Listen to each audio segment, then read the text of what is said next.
할렐루야. 우리 옆에 앞뒤에 계신 분들과 인사 나누겠습니다. 잘 오셨습니다. 은혜 받으세요. 이렇게 인사하겠습니다. 하나님 아버지로부터 오는 은혜와 평강과 축복이 오늘 이 자리에 나오신 모든 분들 위해 임하시기를 주님의 이름으로 축복합니다. 여러분 등산 좋아하십니까? 저도 참 등산을 참 좋아하는 편인데요. 등산이나 또 등반을 좋아하는 사람들에게 가장 로망이 되는 그런 산이 어딘지 아십니까? 제가 세계에서 가장 유명하면서 또 등반하는 사람들이 가장 오르고 싶은 로망 산 10곳을 선정해 놓은 것을 제가 보았는데요. 그 화면을 좀 보여주시겠어요? 10위가요 남아프리카 테이블 마운틴이고요. 9위가 프랑스와 이탈리아 국경에 있는 몽블랑, 8위가 네팔의 안나푸르나, 7위가 알래스카의 데날리, 6위가 일본의 후지산, 5위가 아르헨티나의 아콩카 과산, 발음도 어렵죠. 4위가 캐나다와 미국의 로키 산맥의 로키산, 3위가 스위스와 이탈리아 국경의 알프스 산맥의 마테호른, 그다음에 2위가 탄자니아의 킬로만자로, 그다음에 1위가 어디입니까? 네팔과 티베트 국경의 에베레스트입니다. 사람마다 취향이 다 다르겠지만 역시 최고의 산은 에베레스트입니다. 수많은 산악인들이 이 에베레스트에 도전을 했지만 그것을 정복한 사람은 그리 많지가 않습니다. 그래서 더 많은 산악인들이 이 에베레스트 정상에 올라가는 것을 희망하는지도 모르겠습니다. 저도 기회가 된다면 세계에서 유명하다는 이런 산들을 좀 가봤으면 좋겠다라는 그런 생각이 좀 들어요. 정상까지 올라봐 보고 싶기는 하지만 올라가는 것은 거의 불가능하다는 그런 생각이 좀 들고요. 멀리서라도 아주 멀찍이라도 좀 직접 눈으로 이 산들을 한번 봤으면 좋겠다라는 그런 소망이 있습니다. 여러분, 오늘 여러분들이 읽으셨던 성경 본문에도요, 산이 하나 등장을 합니다. 그런데 이 산은 우리가 오르고 볼 수 있는 산을 말하는 것이 아닙니다. 그 산은 우리 앞을 가로막고 있는 문제와 시련, 염려와 근심, 하나님 앞으로 더 가까이 가는 것을 방해하는 시험들을 말하는 거죠. 오늘 본문 말씀에 보시면 하나님은 그 산이 어떻게 해요? 평지가 되게 해 주시겠다고 말씀하고 계십니다. 이 말씀이 얼마나 우리에게 은혜가 되는 말씀인지를 우리가 알려면 이 스가랴 4장에 나오는 배경의 말씀을 알아야 그 의미를 제대로 이해할 수 있게 된다는 거죠. 남유다가 바벨론에 의해서 멸망하고 이스라엘 백성들이 바벨론의 포로로 잡혀간 후 70년이 지나자 예레미야 선지자의 예언대로 바벨론이 멸망을 하고 페르시아 제국이 그 땅을 점령하게 됩니다. 당대에 바벨론을 이기고 등장한 나라가 바사, 즉 페르시아였다는 거죠. 이때의 왕이 누군지 아십니까? 바로 고레스라는 그런 왕입니다. 여러분, 여러분들의 고레스 왕이라고 한번 생각해 보시기를 바랍니다. 자, 나라를 건국하고 난 후에 가장 먼저 해야 할 일이 무엇이라고 생각하십니까? 내가 나라를 건국했어요, 새롭게. 바벨론이라는 그런 나라를 멸망시키고 이제 페르시아라는 그런 나라를 세웠습니다. 그러면 여러분들이 왕의 입장이라면 무엇을 가장 먼저 하시겠습니까?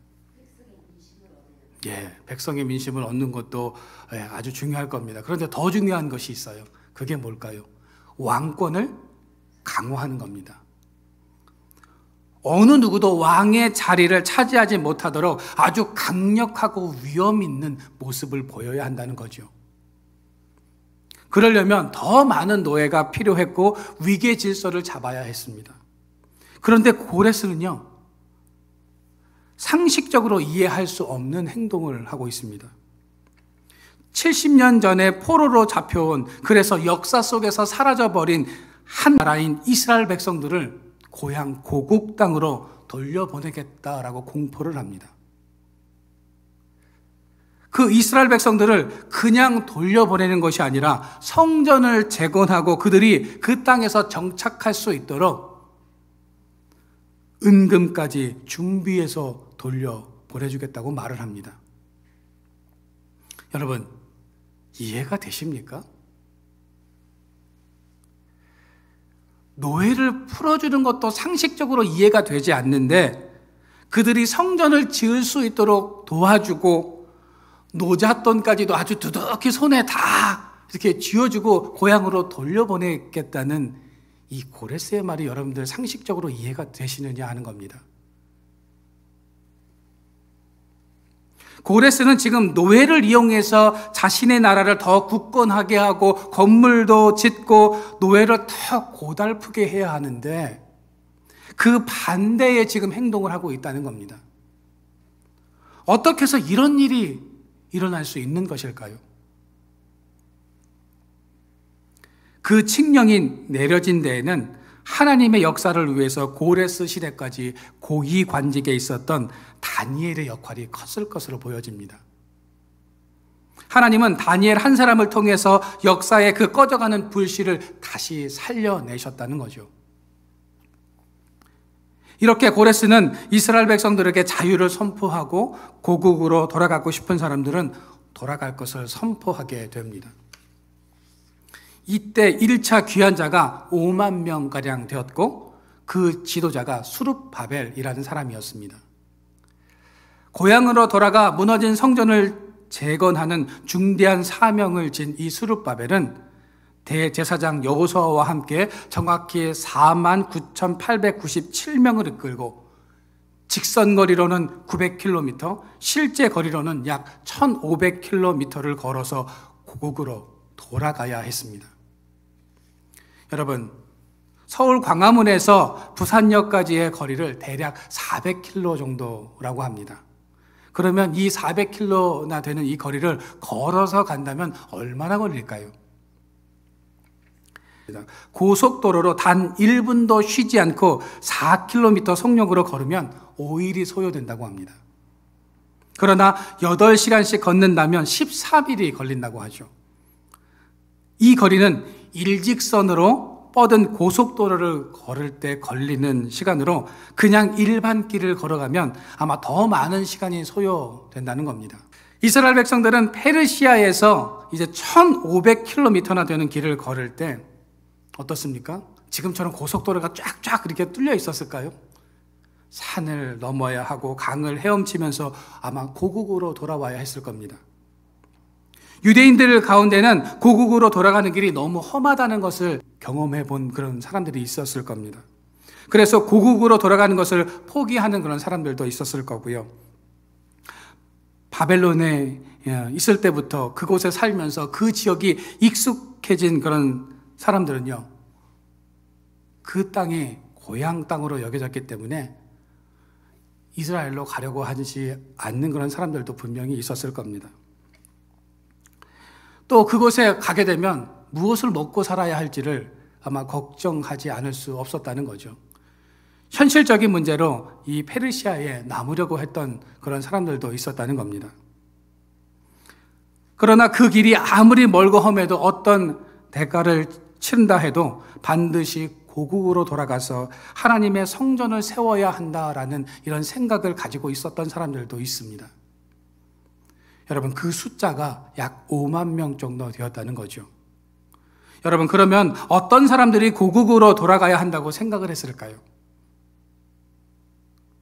거의 대부분 연세가 많이 드신 노년층 분들이었다는 겁니다. 최소한 나이가 70 이상은 넘었다는 거죠. 그렇죠? 포로 생활을 70년을 했으니까요. 젊은 사람들은 바벨론에서 젊은 시절을 보냈으니 고향이 바벨론이 되었기에 고국 이스라엘로 돌아가려고 하는 사람들이 그리 많지는 않았을 겁니다. 그들은 바벨론 언어를 사용하고 바벨론 지역이 익숙한 사람들이었습니다. 그들이 지금 바벨론을 떠난다는 것은 삶의 터전과 이웃과 생업을 모두 포기하고 가는 것입니다. 아마도 그들이 모든 것을 포기하고 예루살렘으로 간다는 것은 쉬운 결정이 아니었을 겁니다. 이처럼 1차 포로 귀환으로 돌아가려고 하는 대부분의 사람들은 70세 이상 된 노년층이었다는 거죠. 이 노년층을 이끌고 고향으로 인솔해야 하는 수룹바벨이나 젊은 지도자들 입장에서는 얼마나 걱정이 많았을까요? 제가 예전에 노인대학 실무자로 7년 동안 사역을 한 적이 있습니다. 노인대학을 운영하면서 가장 신경을 많이 썼던 부분이 뭐냐면 안전과 건강입니다. 아무래도 연세가 많이 드신 분들이 많으시다 보니까 조금만 무리하면 잘 걷지 못하게 되시거나 건강이 나빠지거나 또 넘어져서 다치는 경우들이 많았기 때문에 노인대학을 운영하는 그날은 모든 스케줄을 다 취소하고 그 하나에만 집중할 정도로 신경을 아주 많이 썼습니다. 30여 명 되는 노인대학 분들을 모시고 다니는 것도 쉽지 않은데 지금 수룹바벨은 몇 명이요? 약 5만 명 가까운, 그것도 대부분 연세가 많은 분들을 모시고 고국으로 돌아가야 했으니 얼마나 신경을 많이 쓰고 조심스러웠겠느냐 하는 겁니다. 아마도 수룹바벨의 마음은 심히 두렵고 과연 내가 이 일을 해낼 수 있을까 하는 그런 마음이 아주 컸을 겁니다. 그때 하나님께서 천사를 보내셔서 이 수룹바벨에게 어떤 말씀을 하고 계십니까? 오늘 여러분들이 읽으셨던 그 말씀이 그 내용입니다. 오늘 4장 7절 말씀을 우리가 다시 한번 읽어보도록 하겠습니다.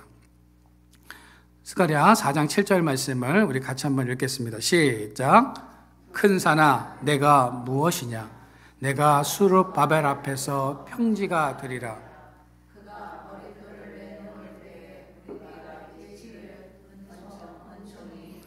있을지어다 하리라 하셨고, 하나님은 천사를 통해서 수룹바벨아 내 앞에 있는 산을 두려워하지 마라. 산이 몇 개이고 강이 몇 개인지 숫자를 세지 마라. 내 앞에 어떤 산이 있어도 그 산을 내가 평지가 되게 하리라 라고 말씀하시고 계신 것입니다. 여러분, 수룹바벨이 5만 명의 사람을 이끌고 고국으로 돌아갈 수 있었던 것은 바로 이 말씀을 의지했기 때문입니다. 너의 앞길을 가로막고 있는 모든 것을 내가 다 싹 다 정리해 놓을 테니 너는 걱정하거나 염려할 것이 없다고 하나님께서 말씀하고 계십니다. 여러분, 히브리어 문법에는요, 예언자적 완료형이라는 아주 특별한 형태의 어법이 있습니다. 미래에 분명히 일어날 일을 현재 완료형으로 표현하는 겁니다. 즉, 미래에 이루어질 일을 지금 현재 이루어진 것처럼 표현하는 것이 이 현재 완료형이다라는 거죠. 오늘 본문 7절이 바로 예언자적 완료형으로 큰 산이 언젠가는 무너질 것이 아니라 하나님께서 말씀하시는 그 순간에 이미 평지가 되었다고 말씀하고 있는 것입니다. 하나님의 약속은 우리에게 미래의 일로 느껴지지만 하나님께서 말씀하시는 그 순간 그 일은 이미 이루어진 것임을 믿으시기를 바랍니다. 하나님은 우리와 다른 시간대를 살아가고 계십니다. 하나님께서는 너의 앞에 있는 큰 산을 깎아줄 게가 아닙니다. 이미 깎아 놓으셨다라고 우리에게 말씀하고 계십니다. 제가 지난달에 설교하면서 세종 포천대로에 대해서 말씀을 드린 적이 있습니다. 하나님께서 시온이가 학교로 서울로 가게 될 것을 아시고 벌써 세종 포천대로를 만들고 계셨다라고 제가 말씀을 드렸습니다. 그것도 13년 전부터 고속도로 작업을 시작하고 계셨다고 말씀을 드렸습니다. 여러분, 이것이 바로 예언자적 완료형입니다. 여러분, 하나님은 이루시겠다고 말씀하는 분이 아니십니다. 이루어 놓고 우리에게 말씀하시는 분이시다라는 거죠. 그래서 우리는 나의 모든 삶을 주님께 맡겨야 하는 것입니다. 미리 기도로 준비하고 예비해 놓아야 한다는 거죠. 여러분, 하나님의 말씀을 믿으시기를 바랍니다. 그 선포된 말씀을 믿고 나아가면 하나님께서 그대로 이루어 주십니다. 지금부터 이루어 주시는 것이 아니라 벌써 이루어 놓고 기다리고 계시다는 겁니다.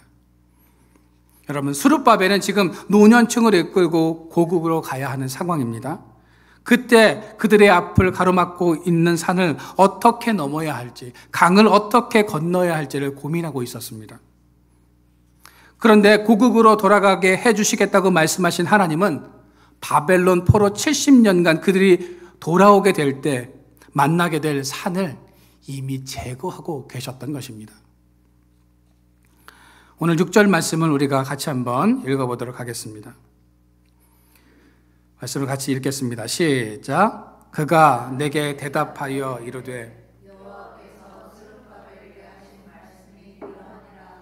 만군의 여호와께서 말씀하시되 이는 힘으로 되지 아니하며 능력으로 되지 아니하고 오직 나의 영으로 되느니라. 하나님은 이스라엘 백성들이 고국으로 돌아오는 모든 과정이 하나님의 능력으로 돌아가게 하시겠다고 말씀하고 계십니다. 사람의 힘과 능력으로는 이 일을 할 수 없다고 말씀하십니다. 여러분, 가만히 한번 잘 생각해 보십시오. 다니엘을 바벨론의 총리가 되게 하시고 연이어 페르시아의 총리가 되게 하셨던 하나님, 노년층들이 고국으로 돌아오지 못할까 봐 미리 산을 제거해 놓으신 하나님, 고국으로 돌아와서 성전을 지을 수 있는 물질이 없을까 봐, 생활할 수 있는 물질이 없을까 봐 고레스 왕을 통해서 그 물질을 채워주셨던 하나님. 여러분, 이런 일은 인간이 아닌 하나님의 능력으로 되는 겁니다. 사람이 아무리 치밀하게 계획해 놓아도요, 내가 계획한 대로 되지 않는 것이 인생입니다. 내가 100세까지 살 것을 아주 철저하게 계획해 놓고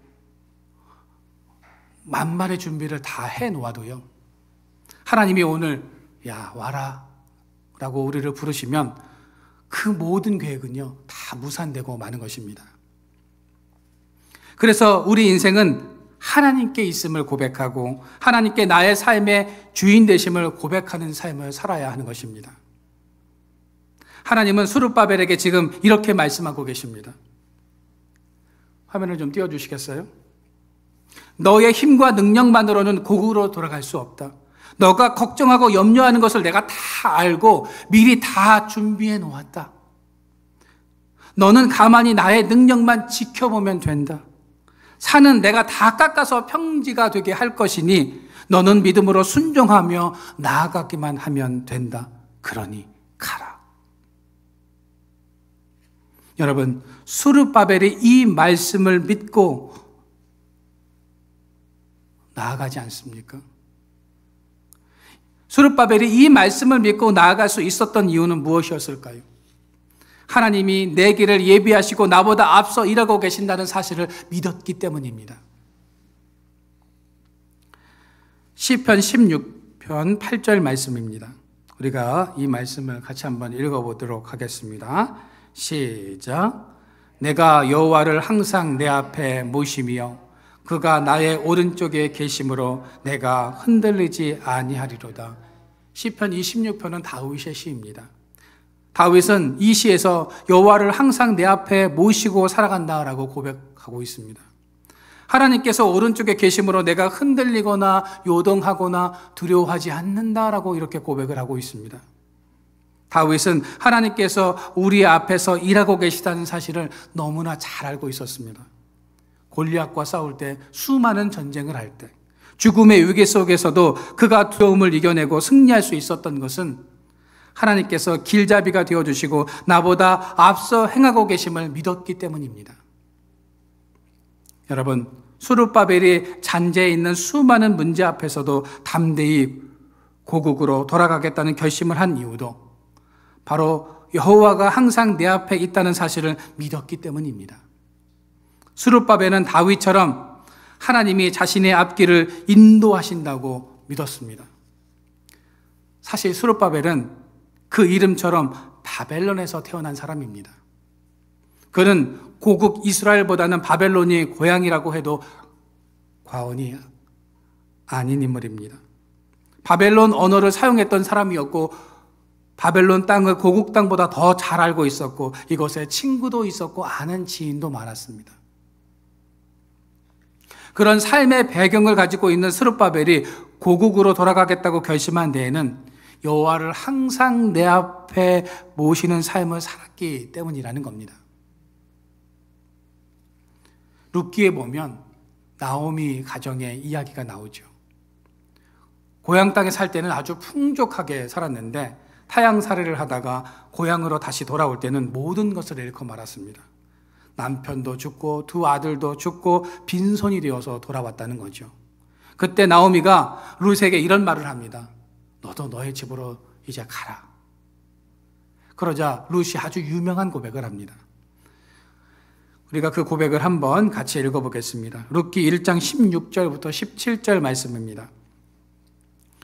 우리가 좀 긴 절의 말씀인데요. 우리가 같이 읽어보겠습니다. 시작.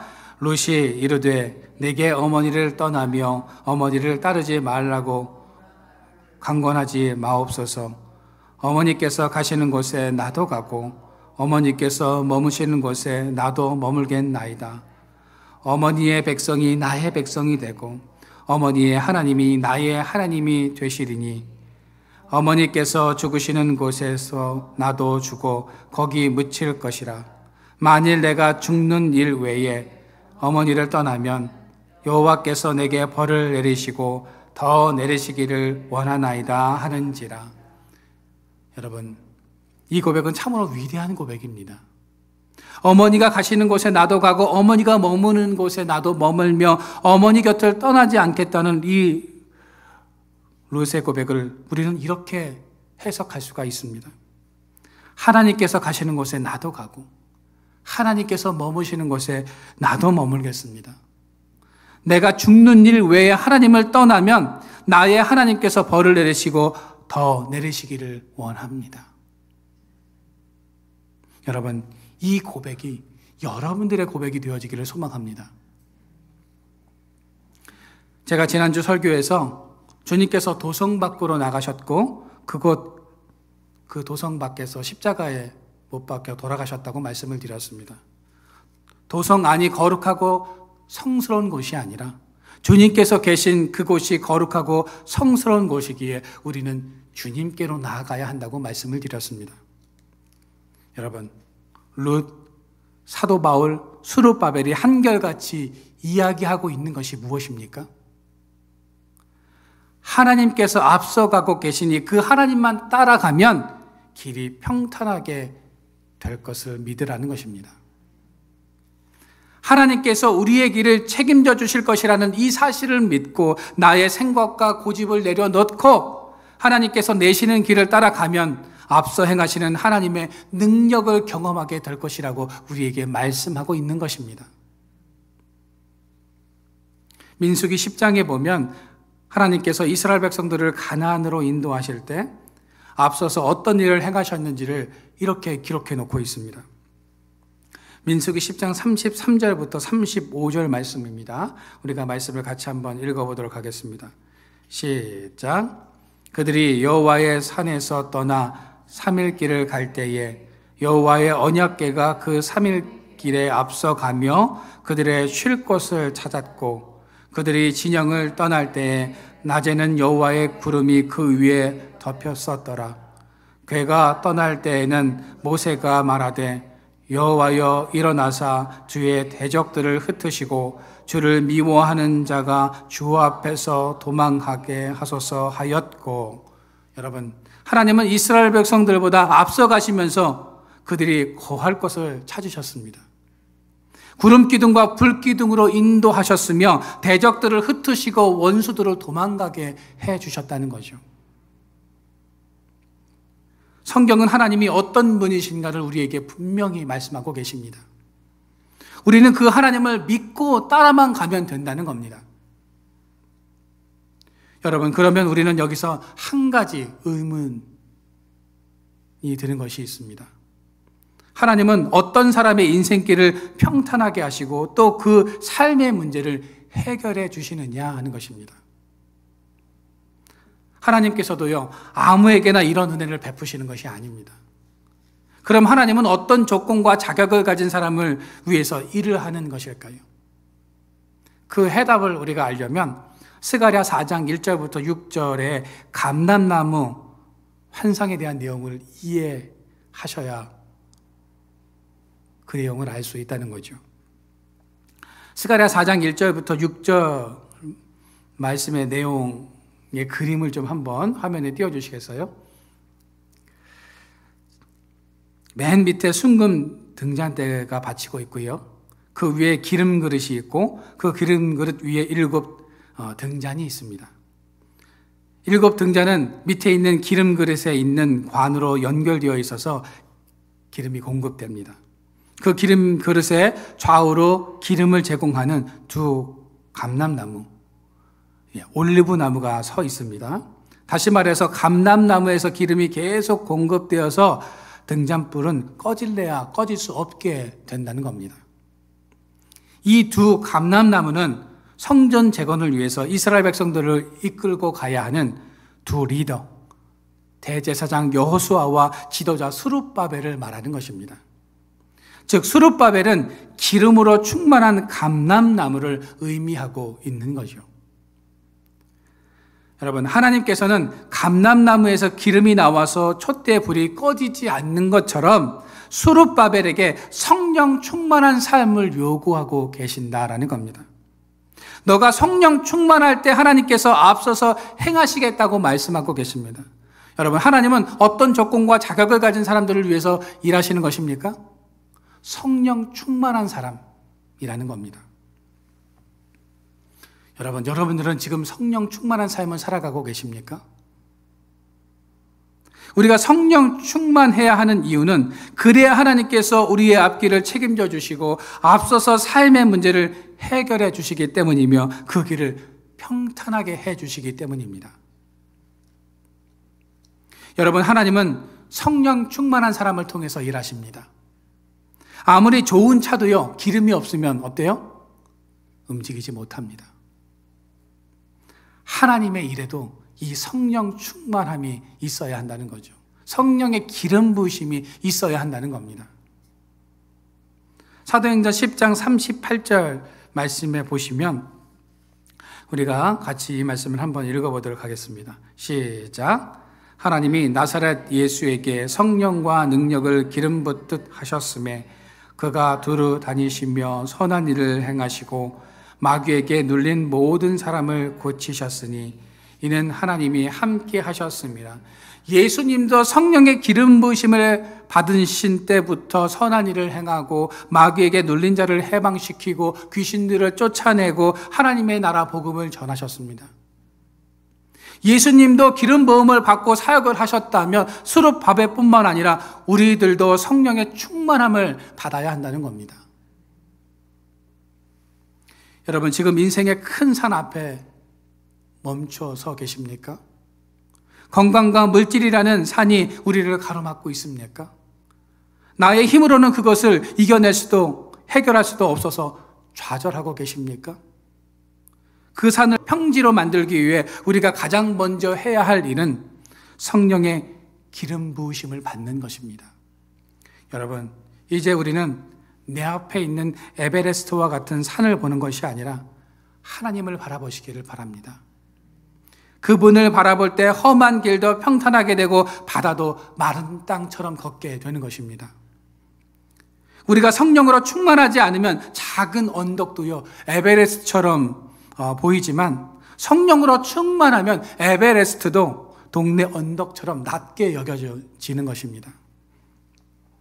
내 앞에 있는 산을 무너뜨리기 전에 내 안에 산을 먼저 무너뜨리고 성령으로 충만하면 하나님께서 우리 인생의 산을 평지로 만든다는 사실을 믿으시기를 바랍니다. 오늘도 이 사실을 믿고 하나님의 약속의 성취를 따라서 믿음의 삶을 살아가는 저와 여러분들의 삶이 되어지기를 주님의 이름으로 축원드립니다.